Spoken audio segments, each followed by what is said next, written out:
What's going on, fellas? I've got here a 2006 Chevy Cobalt, and I'm going to use this car to point out to you the location of the two cooling fan relays and the two cooling fan fuses. Before we get into the electronics though, first thing I want to point out to you, check to see if you can turn your cooling fan by hand. If that fan is seized, then you know it's going to have to be replaced.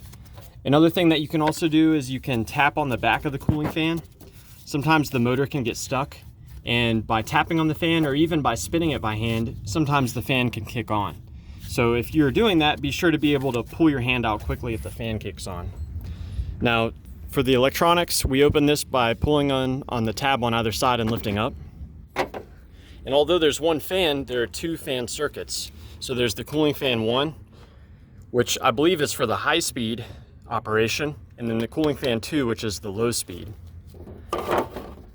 You can remove these relays by just wiggling them and pulling them up. And the fuses, you've got cooling fan 1 fuse here, which is a 30 amp J-case fuse. And cooling fan number 2 fuse is right here. My favorite way to troubleshoot the relays is I'll tap on them.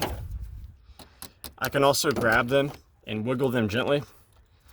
And what that's doing, sometimes relays get stuck, and by tapping on the relay or wiggling the relay, you can cause it to unstick.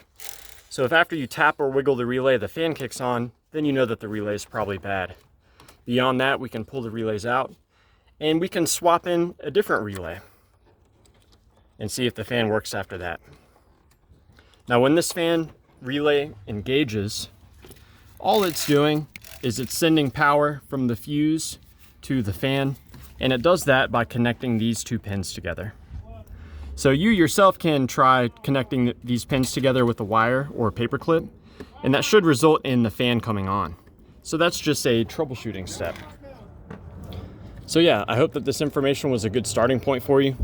Please do let me know if you have any questions, or more importantly, any advice about troubleshooting the cooling fan on your Chevy Cobalt.